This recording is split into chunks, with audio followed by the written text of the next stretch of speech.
Hello student, आज की video class 12 के बच्चों के लिए काफ़ी इंपॉर्टेंट है। अगर आप बोर्ड एग्जाम 2023 देने वाले हैं और आपका पेपर 16 फरवरी को हिंदी का पेपर है, तो आज की वीडियो काफ़ी इंपॉर्टेंट है। वीडियो को लाइक कर देना है, चैनल पर है तो सब्सक्राइब कर लीजिए, क्योंकि आज की इस वीडियो में 30 नंबर आपका पक्का होने वाला है। तो तुरंत इस वीडियो को लाइक करके अंत तक देखते रहना है। वीडियो पूरा देखिएगा, तब जाकर के आपका 30 नंबर फिक्स होने वाला है। तो वीडियो में देखिए क्या क्या बताएंगे। सबसे पहले नंबर गद से पद से, यानी कि 10 मोस्ट इंपॉर्टेंट बहुविकल्पी क्वेश्चन बताएंगे आपको। इसके बाद देखिए यहाँ पे इंपॉर्टेंट आपको यहाँ पे गद्यांश बताएंगे।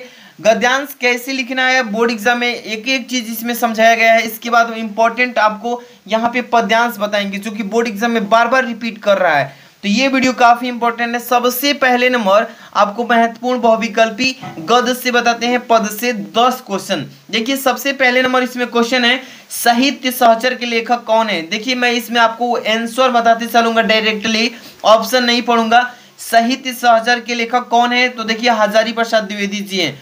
टाइम ज्यादा इन्वेस्ट नहीं करना है, देखिए क्योंकि आपके पास टाइम जो बचा है मात्र 7 दिन बचा है। आज के बाद से 7 दिन में बहुत अच्छे से रेडी करना है। देखिए एक एक जो है विषय बहुत अच्छे से तैयारी करते रहिए।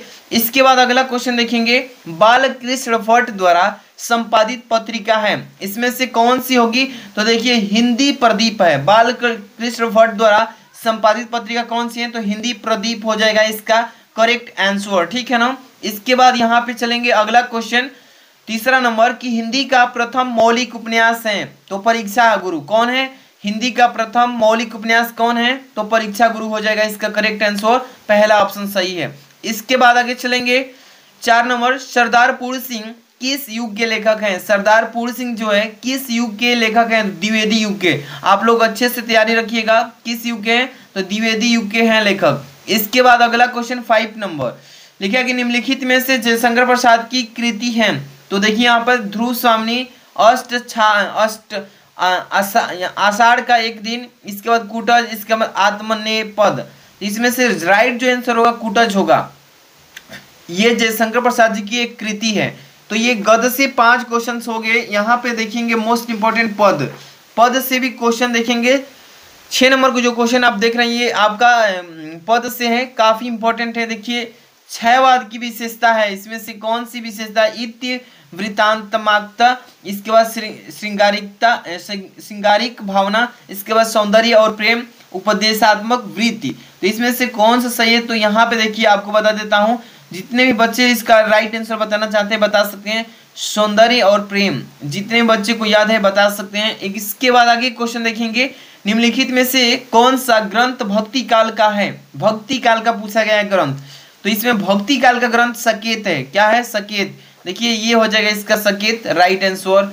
आगे चलेंगे। इसके बाद देखिएगा 8 नंबर क्वेश्चन, प्रयोगवाद के प्रवर्तक कौन से हैं। प्रयोगवाद के प्रवर्तक कौन से हैं, तो यहाँ पे देखिए अक्षय यहाँ पे दिया है ना, 4 नंबर ऑप्शन, ये हो जाएगा इसका करेक्ट आंसर, ठीक है ना।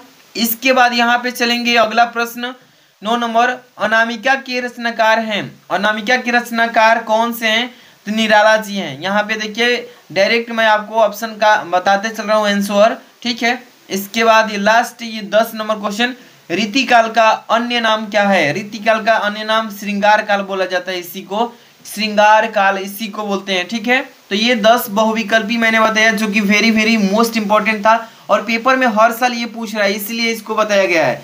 इसके बाद ये जो है आप गद्यांश देखिए 10 नंबर का आएगा पेपर में, काफी इंपॉर्टेंट गद्यांश भी बता रहे हैं, इसको अच्छे से रिवीजन कर लेना है। देखिए पूछा गया है, जन का प्रवाह अनंत होता है। जन मतलब लोग, प्रवाह मतलब बहाव, अनंत मतलब अंत, मतलब जिसका अंत ही ना हो। जन का प्रवाह अनंत होता है, सहस्त्रों वर्षों से भूमि के साथ राष्ट्रीय जन ने तादात्म्य प्राप्त किया है। जब तक सूर्य की रश्मियां नित्य प्रातः काल भुवन को अमृत से भर देती है, तब तक राष्ट्रीय जन का जीवन भी अमर है। इतिहास के अनेक उतार चढ़ाव पार करने के बाद भी राष्ट्र निवासी जन नई उठती लहरों से आगे बढ़ने के लिए अजर अमर है। इसके बाद जन का संततवाही जीवन नदी के प्रवाह की तरह है, जिसमें कर्म और श्रम के द्वारा उत्थान के अनेक घातों का निर्माण करता है। तो देखिए काफी इंपॉर्टेंट क्वेश्चन है, इसको अच्छे से पढ़कर ही जाना है। बोर्ड एग्जाम में ये 100% आएगा। आपका राष्ट्र का स्वरूप जो चैप्टर है उसी चैप्टर से दिया है। इसमें देखिए 5 क्वेश्चन पूछे रहेंगे, 2-2 नंबर के, 5 दूनी के 10 नंबर का रहेगा।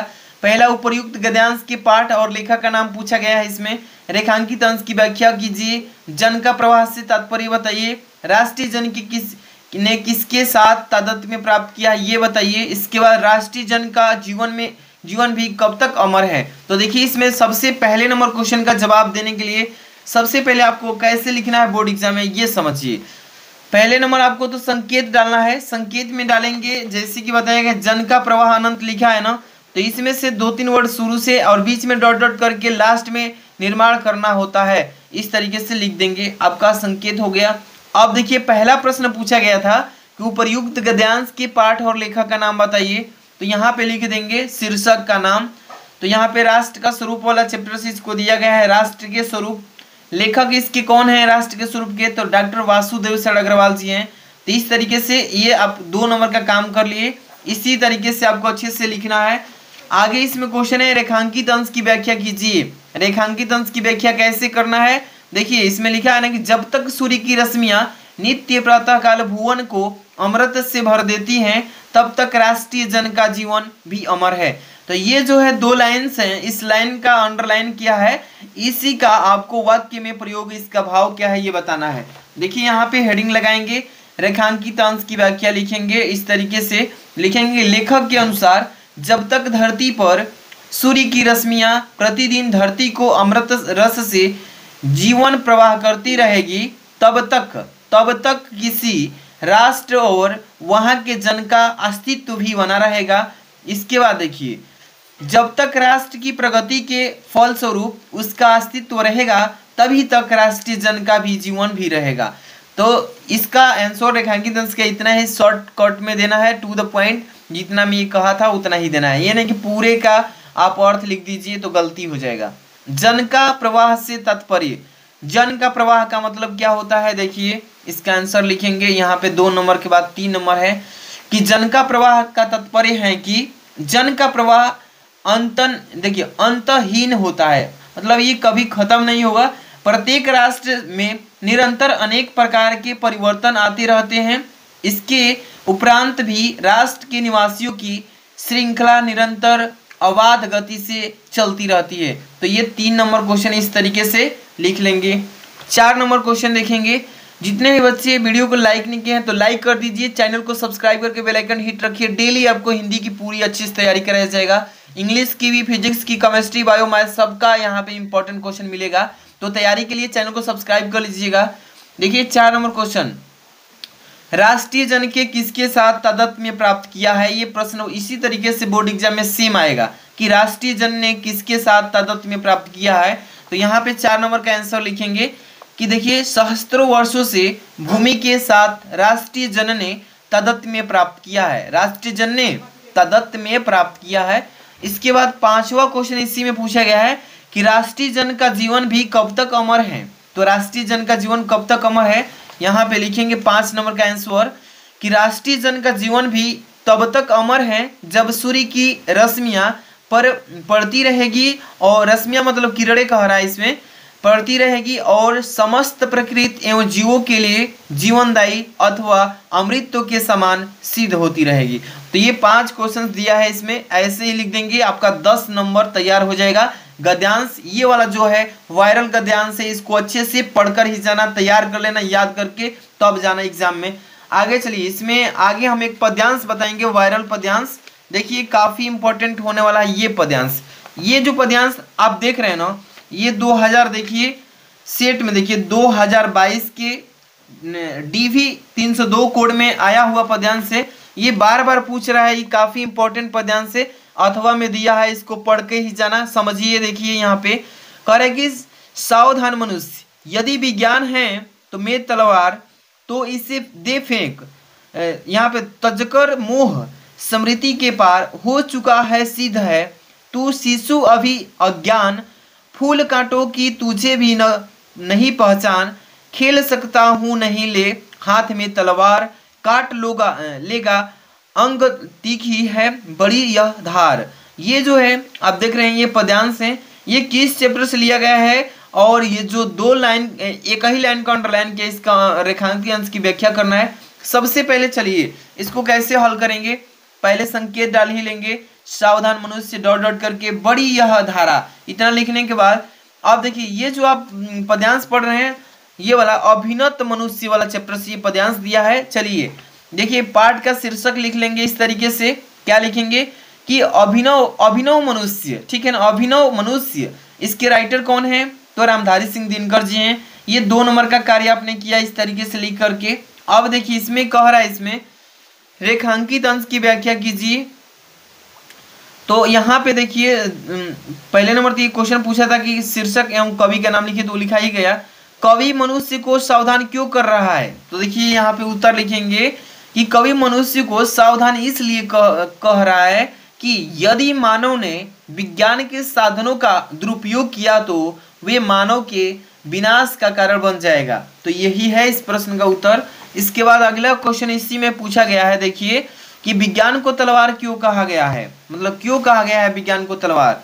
यहाँ पे देखिए 3 नंबर क्वेश्चन, विज्ञान को तलवार इसलिए कहा गया है कि देखिए मनमानी क्रीड़ा का माध्यम बना लेना, स्वयं का नुकसान करना, इसलिए इसके प्रचंड प्रभाव से बचने के लिए मनुष्य को मना किया है। ठीक है, ये प्रश्न का आंसर लिख लेंगे।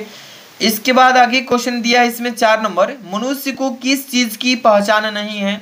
तो यहाँ पे देखिए मनुष्य की ज्ञान की चीज की पहचान नहीं है, मतलब ज्ञान की जो चीजें हैं उसकी ही पहचान नहीं है, लिख देंगे। यहाँ पे 4 नंबर क्वेश्चन के बाद 5 है कि रेखांकित अंश की व्याख्या कीजिए। तो रेखांकित अंश की व्याख्या कौन से लाइन किया है, देखिए एक ही लाइन है कि काट लेना अंग, तीखी है बड़ी यह धार। तो इसका रेखांकित अंश की व्याख्या लिखेंगे। यहाँ पे आप लोग हेडिंग डाल के लिखिएगा, यहाँ पे हेडिंग छूट गया है कि रेखांकित अंश की व्याख्या काला पेन से लिखने के ठीक बाद आप लिखेंगे व्याख्या इसका कि कवि का कहना है कि तू, क्या कहना है कि तू इस तीखी धार वाली तलवार से अपने शरीर के अंग ही काट लेना। तो देखिए ऐसे ही पेपर में आएगा और ये वायरल पद्यांश से इसको अच्छे से पढ़ के जाना, आपके पेपर में देखने को मिलेगा, तो याद रहेगा तो आसानी से लिख लेंगे। तो इस वीडियो में देखिए क्या क्या बताए हैं, सबसे पहले नंबर जानना बहुत जरूरी है। देखिए ये रहा आपका, देखिए ये मतलब कि गद्यांश यानी गद से मोस्ट इंपॉर्टेंट 5 क्वेश्चंस बहुविकल्पी, यहाँ पे पद्यांश यानी पद से 5 10 दोनों मिलके हो गया। इसके बाद यहाँ पे 10 नंबर का गद्यांश, वायरल गद्यांश मोस्ट इंपॉर्टेंट। इसके ठीक बाद मैंने यहाँ पे आपको क्या बताया है, तो यहाँ पे एक पद्यांश भी बताया है जो कि अनसॉल्व पेपर से 2022 के बाद 2023 के बच्चों के लिए है। अब देखिए इसके बाद मैं कल नेक्स्ट डे लेकर आ रहा हूँ आपको बोर्ड एग्जाम की जो बी कॉपी होती है, देख रहे हैं ना, बी लिखा है ना, हाई स्कूल परीक्षा 2023 के बच्चों के लिए लेकर आ रहा हूँ उत्तर प्रदेश। ऐसा ही बी कॉपी होता है सेम, इसमें 4 पेज होते हैं, क्या लिखा है 4 पन्ने, देख रहे हैं ना 4 पेज होगा इसमें, 1 पेज ये 2 पेज, यहाँ पे तीसरा, इसी में 2 पेज है तीसरा, और ये चौथा, यानी 4 पेज दिख रहा है ना, 4 पेज बी कॉपी में होता है। आपको बताएंगे कैसे लिखना है बी कॉपी। बहुत सारे बच्चे अभी कमेंट कर रहे थे सर बी कॉपी के साथ आप वीडियो बनाइए, तो वीडियो को लाइक कर दीजिए, इसको चैनल को सब्सक्राइब करके रखिए ताकि डेली वीडियो आप देख सकें। मिलते हैं नेक्स्ट वीडियो में, थैंक्स फॉर वॉचिंग।